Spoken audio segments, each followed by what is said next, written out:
পরিচয় হিংসা বিদ্বেষ হানাহানি শহর বলে, কিন্তু এই শহরেই পাওয়া যাবে অসংখ্য মানবিক গল্প। এই যেমন রাজধানীর পুরান ঢাকার ১০৯ নবাবপুর রোডের মদন মোহন অন্নছত্র ট্রাস্ট। বিস্ময়কর হলো সত্য, এই প্রতিষ্ঠানটি প্রায় ১০০ বছর ধরে অসহায় এবং দরিদ্র মানুষের মুখে একবেলা খাবার তুলে দিচ্ছে বিনামূল্যে। নাসের বাবুর ক্যামেরায় স্বপ্নিল শাহরিয়ার শিশির প্রতিবেদন।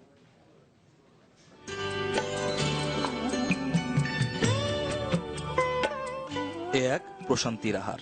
ক্ষুধার রাজ্যে দুমুঠো ভাতেই যেন পৃথিবীর সব সুখ।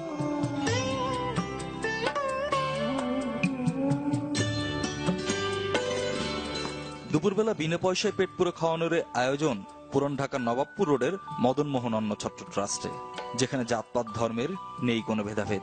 বয়োবৃদ্ধ থেকে শিশু কিশোর, দিনহীন থেকে আরো দিনহীন, সবারই ক্ষুধা মেটে এখানে। শুরুটা সেই ১৯২৪ সালে। রোজ এখানে ২ থেকে ২৫০ জনকে দুপুরের খাবার দেয়া হয়। গরিব গঙ্গাল আয়ে তার কাছে খবর পাই, আমরা এই জায়গায় খাওয়া খাদ্য খাই। ভালো ব্যবহারই করে, মনোরণ ডাল ভাত আমরা সব সময় খাই। আমরা গরিব কাঙ্গালে জীবন বাঁচাইতেছি। আমার তো বাসা বাড়ি নেই, রাস্তায় থাকি, খাবার নিয়ে যাচ্ছি। মাঝে মধ্যে খাউন্টার না পেলে আসি। শহরের ছিন্নমূল মানুষ বেশি আসলেও যে কোনো ক্ষুধার্তের জন্যই এই অন্নশালার দুয়ার খোলা। যদিও খাবারের পাতটা সাদামাটা, কিন্তু এতে মেশানো আছে মমতা আর ভালোবাসার স্বাদ। ৯০ জন এখানে আসছি।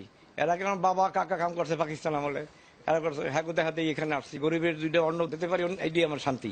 আমরা রান্না বাড়া করি, তারা খাওয়াই, তারা খাইয়ে শান্তি পায়, আমরা শান্তি পাই। এখানে যে গরিব দুপুরে কাজ খাওয়া দাওয়া কাজ করাইতেছি, যে কাজ করতেছি, এটা আমার সম্পূর্ণ একটা আনন্দ ফুর্তি লাগে। ১৯২৩ সালের দুর্ভিক্ষের পর আর্তমানবতার পাশে দাঁড়ানোর তাগিদ থেকেই জমিদার মদন মোহন পালের ৩ বংশধর উদ্যোগ নেন অন্নছত্র ট্রাস্ট গঠনের। বর্তমানে ট্রাস্টের অধীনে থাকা ৯টি দোকানের আয় থেকে মেটানো হয় এর খরচ। তারা তাদের অনেকগুলা বাড়ি ছিল, সেই বাড়িগুলি থেকে ৯টা বাড়িকে ট্রাস্ট করে দেয় তাদের পিতার উদ্দেশ্যে। তার এস্টেটের নিয়ম হলো ১৯২৪ সন থেকে প্রত্যেক দিন গরিব লোককে রান্না করে খাওয়াতে হবে।